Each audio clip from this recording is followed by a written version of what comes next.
नमस्कार दोस्तों, आप सभी का बहुत बहुत स्वागत है। ये मेरे रियो प्लांट हैं और एक दो गमलों में मैंने लगाया था। है तो मेरे पास बड़ी वैरायटी के, और ये हैंगिंग प्लांटर में लगा रखा था इन्हें।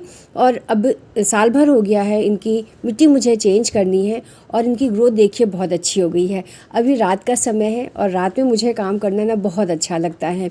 कोई काम का टेंशन नहीं होती है कि आगे अभी ये काम करना है, तो इत्मीनान से मैं अपने सारे काम जो कुछ बचे हुए होते हैं रात में बैठ के कर लेती हूँ। तो अपने रूम में ही मैंने ये सारा अपना सेटअप बिछा रखा है। सारे प्लांट मैंने निकाल लिए हैं, ग्रोथ बहुत अच्छी है। साल में एक बार ही मैं इनको रिपोर्ट करती हूँ, अच्छे से खाद डाल देती हूँ मिट्टी में। और हैंगिंग प्लांटर हैं तो इनकी मिट्टी थोड़ी सी लाइट वेट होनी चाहिए। कोकोपीट वगैरह सब मिली हुई है पहले से ही, बस इसमें मैं थोड़ी सी गोबर की खाद और वर्मी कंपोस्ट मिलाकर सिर्फ डालूंगी और फिर से इन्हीं प्लांट को दोबारा लगा दूंगी। देखिए ये इतनी लंबी लंबी ब्रांचेज़ हैं और इसमें जड़ें बहुत ही आराम से निकल आती हैं। तो ग्रोथ अच्छी हो गई है। जड़ों को थोड़ा थोड़ा सा हटा दूंगी जो एक्स्ट्रा हो गई हैं। और अगर नीचे से भी इनको जड़ वाला पार्ट अगर हटा भी देंगे और खाली स्टेम लगा देंगे तो कुछ समय बाद इसमें जड़ें आ जाती हैं, क्योंकि बहुत लंबा प्लांट हो रहा था और मुझे हैंगिंग में लगाना है तो इसकी ज़्यादा गहराई तो होती नहीं है पॉट की, इसलिए मैंने इसको छोटा कर लिया है। और मिट्टी अभी पानी डाल दिया था इसलिए मिट्टी गीली है। ये तैयार मिट्टी है मेरी, पुराने गमलों की निकली हुई है, इसी में खाद वगैरह सब मिला हुआ है।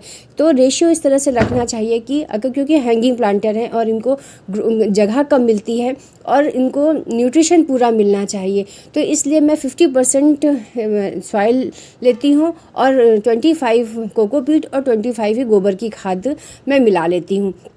इस तरह से इनको अच्छा न्यूट्रिशन भी मिल जाता है और फिर साल भर खाली मुझे पानी देने की ज़रूरत पड़ती है। इस तरह सारे प्लांट मेरे बहुत अच्छे से ग्रो कर गए हैं और बहुत लंबे लंबे हो गए हैं, इसलिए इनकी जड़ों को थोड़ा थोड़ा मैं हटा दे रही हूँ।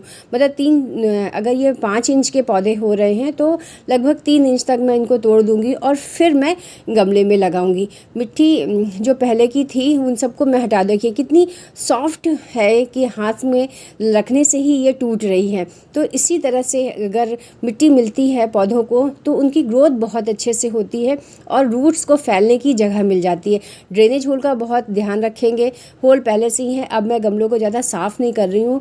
जो कपड़ा आता है कैरी बैग वाला वही मैंने रख रखा है, क्योंकि ठीकरी वगैरह से वेट ज़्यादा हो जाएगा। और जो तैयार मिट्टी है, नई मिट्टी है, उसको ही मैं भर रही हूँ। इनकी पुरानी मिट्टी को मैंने अलग कर लिया है। थोड़े दिन इसमें 2-3 दिन की धूप लगा के फिर इसमें गोबर की खाद और वर्मी कंपोस्ट मिलाकर मैं इनको रख दूंगी। नेक्स्ट कोई भी जो पौधा लगाना होगा उसमें मैं लगा दूंगी। तो इस तरह से थोड़ा सा ना मुझे घने घने पौधे अच्छे लगते हैं। वैसे तो ये ग्रोथ बहुत अच्छे से करते हैं, जड़ से ही इनके नए नए पौधे निकलते जाते हैं, मल्टीप्लाई होते जाते हैं। और पत्तियां देखिए कितनी लंबी लंबी होगी। और इसकी एक और ख़ास बात है इस प्लांट की कि इसकी मैंने ना कुछ पौधे इसी का ही लगाया था, इसी की कटिंग लगाई थी, पर उनकी जो पत्तियों का साइज़ है वो छोटा छोटा है, तो वो भी अच्छे लग रहे हैं। और ये जो बड़ी पत्तियां हैं, बस इनका पत्तियों का बस डर इस बात का रहता है ये बहुत जल्दी टूट जाती हैं। अगर साइड से निकलो या हाथ लग जाता है तो बहुत आसानी से ये टूट जाती हैं। इस तरह से देखिए एक ही पौधे में कितनी सारी ब्रांचेस निकली हैं। इसी प्रकार ये जड़ों से ही अपने आप को मल्टीप्लाई करता रहता है और नए नए पौधे तैयार होते रहते हैं। और ये फुल सनलाइट में चलने वाला पौधा है।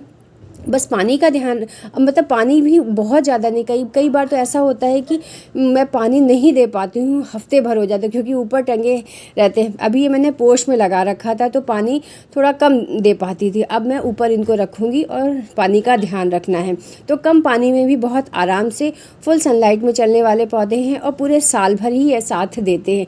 हैंगिंग के लिए बहुत बेस्ट प्लांट है, आप भी इसको लगाइए और घर को सुंदर